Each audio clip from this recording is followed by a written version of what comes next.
Baik, Assalamualaikum warahmatullahi wabarakatuh. Di sini kami dari kelas Algo 2E akan menjelaskan terkait dengan tugas yang diberikan pada pertemuan 13, yaitu mengurutkan titik garis dengan biaya terendah. Untuk perkenalan, di sini mungkin dari saya sendiri, Bintang Mardika 2224 10 10 3091 dan teman saya. Saya Nanda Salsabila dengan NIM 2124 10 10 3009. Baik, jadi di sini akan langsung kami melakukan penjelasan dari PDF ini. Mungkin bisa langsung dilakukan oleh yang bertugas, silakan. Baik. Jadi yang pertama ini ada line 1 sampai 5. Di sini ada import library Tekinter STK.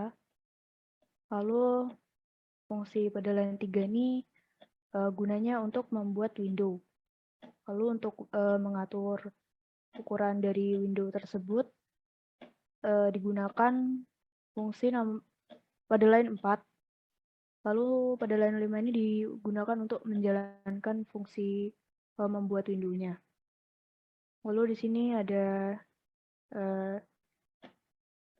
perintah yang digunakan untuk membuat titik koordinat. Titik ini akan diinput melalui dots.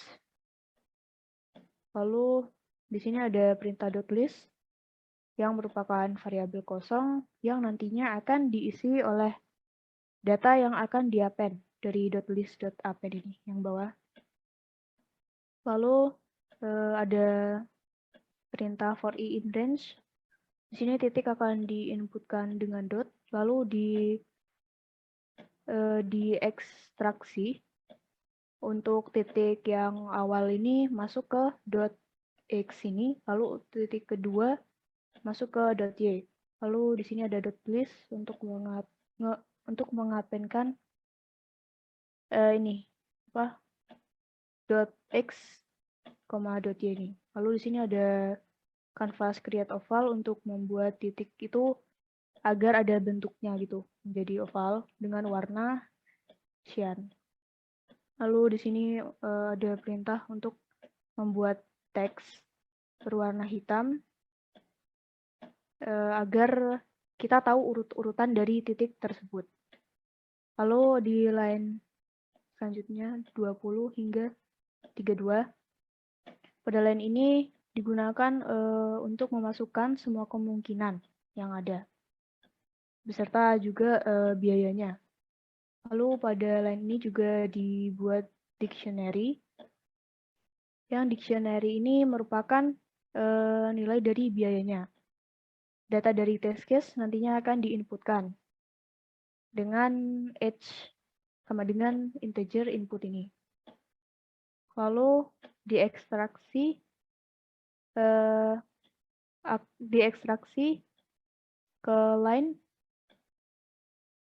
.a dan .b, lalu juga ini untuk biayanya ke biaya.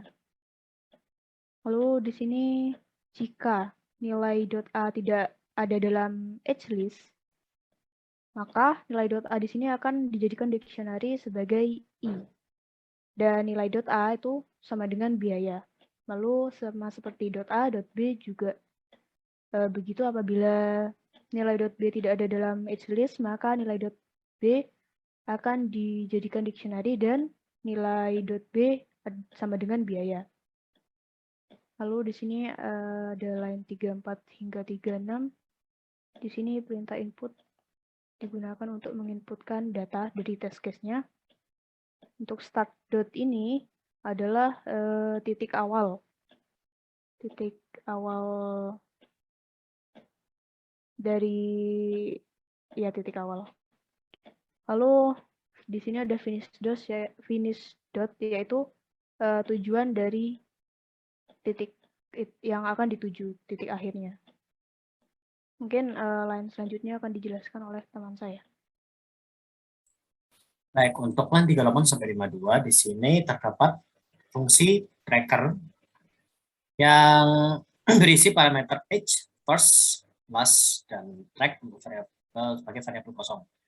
Nah, di sini dibuat variabel track untuk mencari root dari titik awal, yaitu first, sehingga di sini terdapat track plus first sini ya. Setelah itu akan dibuat kedua dua if di sini, if first sama dengan last dan if first not in age. Nah, jika if first sama dengan last ini, apabila nilai first dan sama dengan nilai last, nilai datanya, maka akan di-return pada variable track. Nah, apabila first tidak berada dalam age ini sama seperti yang atas ini ya, yang sudah pada dictionary. Nah, itu apabila nilai first itu tidak ada dalam age, maka akan di-return. Nah, mungkin sebelumnya saya lupa menjelaskan bahwa first dan last ini adalah titiknya ya, titik dari ini start dan finishnya. Nah, lalu di bawah sini sudah pada line 44 terdapat tracklist sebagai variabel kosongnya ya, yang nanti akan di-append pada line 49. Di sini ini ada for.inAge. Ini adalah perulangan di mana kita akan melakukan perulangan untuk mencari urutan-urutan rute yang akan disambungkan dengan garis nantinya. Jadi di sini kita hanya istilahnya itu mencari rute-rute saja yang istilahnya itu setiap titik sudah disambungkan oleh garisnya, masih belum diurutkan. Nah, ketika sudah diterima datanya, akan langsung di-append pada variable tracklist. Lalu pada di akhir fungsi tracker ini akan dimasukkan dalam variable track dengan parameter baru, yaitu agelist, start dot, dan finish dot, seperti yang di atas ini. Lalu pada line 54 sampai 63, di sini kami lakukan perulangan lagi pada variable track. Di sini kita akan mencari total biayanya.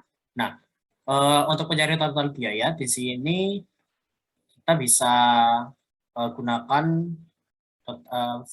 variabel baru total biaya sama dengan 0 itu sebagai patokan titik awal untuk mencari total biayanya. Nah, lalu kami buat fungsi perulangan kembali dengan melakukan sesuai dengan data pada array itu, nanti kita akan melakukan perulangan terkait dengan data-data urutan-urutan, sehingga urut-urutannya nanti itu akan terurut berdasarkan total biaya dari masing-masing garis atau urutannya nanti rutenya. Nah, lalu setelah data diterima, maka akan di-append pada ini lagi. Selanjutnya ini akan variabel track ini akan diurutkan lagi menggunakan fungsi sort dengan parameter track sama dengan lambda, dan x itu sama dengan x indeks min 1, sehingga pada akhirnya itu nanti saya akan tunjukkan hasilnya pada CMD command prompt-nya nanti terkait dengan data-data yang sudah diurutkan pada array. Nanti itu total biaya akan dihapus menggunakan ini perulangan for i in track, pop itu untuk menghapus datanya, karena total biayanya itu nanti sudah tidak diperlukan lagi untuk mencari urutan-urutannya. Nah, lalu di sini pada line 65 sampai 77 mungkin bisa dijelaskan oleh teman saya. Ya, baik. Pada line 65 hingga 67 ini digunakan untuk merubah indeks ke track. Lalu pada line 69 hingga 72 ini digunakan untuk membuat sebuah garis berwarna hitam untuk rute pertama dengan perintah canvas create line track i j0 track i, track ij1, track ij plus 1 0, track ij plus 1 1, dan fill sama dengan black ini digunakan untuk mewarnainya. Lalu pada line 74 dan 75 ini digunakan untuk membuat garis untuk rute kedua dengan warna merah itu maaf salah ya di laporannya, dengan fungsi canvas create line hasil I0 hasil I0, hasil I1, hasil I plus 1, 0, hasil I plus 1, 1 dengan warna merah, fill sampai dengan red. Lalu window main loop ini digunakan untuk menunjukkan output yang dari perintah hasil menunjukkan output dari perintah yang sudah dibuat ini.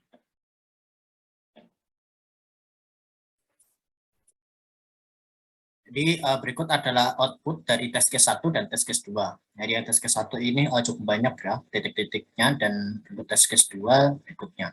Berikut seperti ini hasilnya. Jadi seperti yang sudah dijelaskan teman saya tadi, akan ada pembuatan garis mulai dari hitam dan merah. Jadi untuk hitam ini adalah garis-garis yang berhubungan dari masing-masing titik lainnya, dan sedangkan garis merah ini adalah garis yang sudah diurutkan sesuai dengan biaya terendah dari masing-masing rute. Bisa dilihat di sini untuk test case-nya terurut ya. Sini 1, 4, 5, 6, 9, 11, 10. Nah, kenapa kok langsung 4 dan enggak 2, 3 terlebih dahulu? Karena ini merupakan biaya yang terendah. Jadi untuk rutenya maka dipilihkan jalan seperti ini. Sama seperti test case 2 ini. Seperti ini asal ke bawah, ke atas, ke bawah. Nah, mungkin untuk akan langsung didemonstrasikan ya. Oke, untuk yang tadi itu track ini ya, mungkin saya akan print terlebih dahulu, akan saya tunjukkan track sebelum maaf.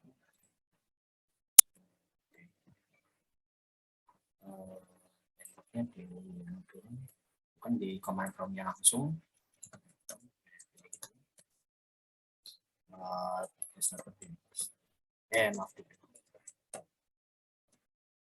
Nah, ini merupakan data pada array sebelum dan sesudah di pop. Jadi ini sebelumnya kita kan sudah mengurutkan sesuai dengan urutan total cost-nya. Jadi di sini adalah total biayanya 12, 13, 13, 16, 24, dan 27. Lalu karena ini pada yang bawah ini ya, kita akan membuat garisnya. Jadi tidak perlu kalau ada misalnya itu total cost, maka program akan error. Jadi kami hapus dengan menggunakan fitur EPOP ini. Jadi dapat dilihat ya, karena ini yang paling terkecil, maka yang dihubungkan adalah garis mulai dari 0, 1, 2, 4. Maaf, dari 0 ke 4 adalah garis 1 dan 2. Baik, mungkin langsung saja akan saya tunjukkan hasil outputnya di sini sama seperti yang tadi. Baik, mungkin langsung saja.